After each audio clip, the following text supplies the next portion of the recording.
माध्यमांना पण माझी विनंती असेल की असले आरोप जर कोणी करत असेल, जर आता मी तुम्हाला सांगितलं की एकनाथराव खडसेंचं चारित्र्य कसं आहे, तो व्यक्ती कोण आहे, तो सांगणाऱ्याची चारित्र्य तर आपणही तपासलं पाहिजे। आपण ज्या पद्धतीने आता हे वागता आहेत, ज्या ज्या लोकांना तुम्ही त्रास देता आहेत, दिला आहे, ते लोकांनी त्या काळात सहन करून घेतलं।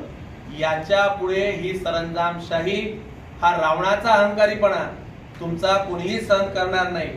आणि माझी तुम्हाला पुन्हा एकदा सूचना समजा, विनंती समजा, तुम्हाला ज्या भाषेत समजवता येईल त्या भाषेत समजवण्याची आमची ताकद आहे। तर तुम्हाला तुमचा उत्तर विट का जवाब पत्थर से मिलेगा। पुराव्यांशिवाय तुम्ही काही बोलू नका। तुम्हाला जाहीर पुन्हा खुलं आव्हान आहे, तुमच्या आईचं दूध प्यालं असाल तर तुम्ही सगळे पुरावे घेऊन या, जनतेसमोर मांडा। जनतेच्या दरबारात जनता त्याचं उत्तर देईल।